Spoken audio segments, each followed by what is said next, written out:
Hey guys, welcome back to the another video of government job channel. तो guys, आज की इस video में मैं आपको बताने वाली हूँ इंडियन पोस्ट ऑफिस में जीडीएस के पोस्ट के लिए बहुत सारे सर्कल में नोटिफिकेशंस निकाले गए हैं और बहुत सारे सर्कल के रिजल्ट भी अभी आना बाकी है।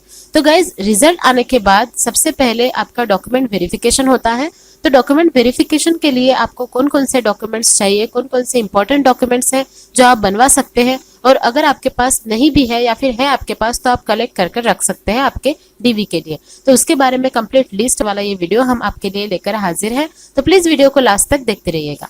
तो गाइस, सबसे पहला जो डॉक्यूमेंट है वो है 10th क्लास की मार्कशीट। 10th क्लास की मार्कशीट के साथ 10th क्लास का क्लास सर्टिफिकेट भी आपको साथ में ले जाना है।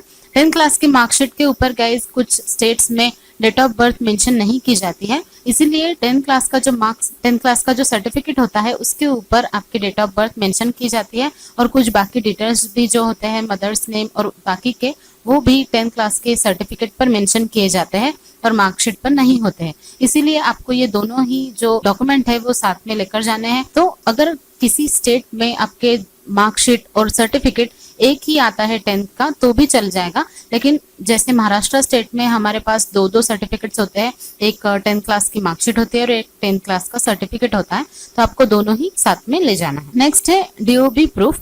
तो गाइज, डीओबी प्रूफ जो है ये ऑप्शनल होता है, मतलब अगर आप डेट ऑफ बर्थ का प्रूफ है आपके पास तो वो साथ में ले जा सकते हो, नहीं तो आपकी अगर डेट ऑफ बर्थ आपके क्लास सर्टिफिकेट के ऊपर यानी कि 10th क्लास सर्टिफिकेट के ऊपर अगर मेंशन की गई है तो आपको डेट ऑफ बर्थ ले जाना कोई इतना इंपॉर्टेंट नहीं है, आप ये मतलब स्किप भी कर सकते हो, लेकिन अगर आपके पास है तो आप साथ में ले जाइए। नेक्स्ट है कि कंप्यूटर सर्टिफिकेट। तो गाइस, कंप्यूटर सर्टिफिकेट जो है इसके बारे में बहुत सारे कैंडिडेट्स ने मुझे पूछा है, तो इसके जो मतलब पीडीएफ में जो इनकी ऑफिशियल पीडीएफ थी उन पर ये बताया गया था, उस पीडीएफ में ये बताया गया था कि अगर आपने 6 मंथ का कोई भी मतलब कंप्यूटर का क्लास या फिर गाइज आपने कोई भी 6 मंथ का कंप्यूटर का कोर्स कंप्लीट किया है तो वो सर्टिफिकेट आप साथ में ले जा सकते हो। अगर आपके पास कोई भी सर्टिफिकेट नहीं है लेकिन आपने 10th में और 12th में या फिर कोई भी जो हायर एजुकेशन आपने किया है उसमें आपका कंप्यूटर का सब्जेक्ट था, तो आपके लिए कोई भी मतलब ऐसे जरूरी नहीं है कि कंप्यूटर सर्टिफिकेट आपके पास होना ही चाहिए, क्योंकि ऐसा मतलब ऑफिशियल पीडीएफ में बताया गया था कि अगर आपने 10th में या फिर 12th में या फिर हायर एजुकेशन में कंप्यूटर एज ए सब्जेक्ट पढ़ा है तो आपको कंप्यूटर का सर्टिफिकेट ले जाना ऑप्शनल है, ये कोई इंपॉर्टेंट नहीं है। लेकिन अगर आपने कोई भी मतलब कंप्यूटर का कोर्स किया है या फिर और अगर आपने 10th में या फिर 12th में और हायर एजुकेशन में कंप्यूटर एज ए सब्जेक्ट नहीं पढ़ा है तो आपको ये बहुत इंपॉर्टेंट हो जाता है कि आपके पास कंप्यूटर सर्टिफिकेट होना ही चाहिए।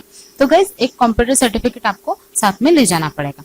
नेक्स्ट है कि कास्ट सर्टिफिकेट। तो कास्ट सर्टिफिकेट यानी कि जो भी SC ST OBC और EWS कैटेगरी से बिलोंग करते हैं उन्हें कास्ट सर्टिफिकेट ले जाना बहुत ज्यादा इंपॉर्टेंट है।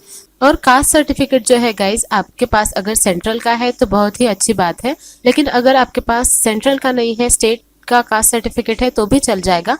लेकिन गाइज, अभी भी आपके पास वक्त है, अभी भी आप सेंट्रल का कास्ट सर्टिफिकेट जो है वो निकलवा सकते हैं, क्योंकि अगर उन्होंने पूछ लिया तो आपके पास अवेलेबल होना चाहिए। तो कास्ट सर्टिफिकेट के बाद गाइज आपको सर्टिफिकेट ऑफ डिसेबिलिटी और ट्रांसजेंडर के जितने भी कैंडिडेट्स ने फॉर्म फिलअप किए हैं तो उन्हें अपने सर्टिफिकेट्स जो है वो साथ में ले जाने पड़ेंगे।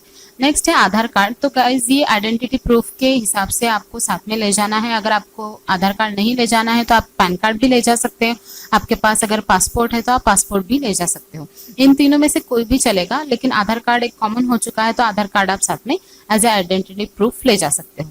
नेक्स्ट है कि फोटोज। तो जो फोटोज आपने फॉर्म फिलअप करते वक्त डाले थे वही फोटोज आपको साथ में ले जाने पड़ेंगे, और फोटोज सिर्फ 2 ही चाहिए होते हैं, लेकिन अगर आपके पास ज्यादा है तो आप ज्यादा अपने साथ लेकर जाइए। नेक्स्ट है एप्लीकेशन फॉर्म प्रिंट।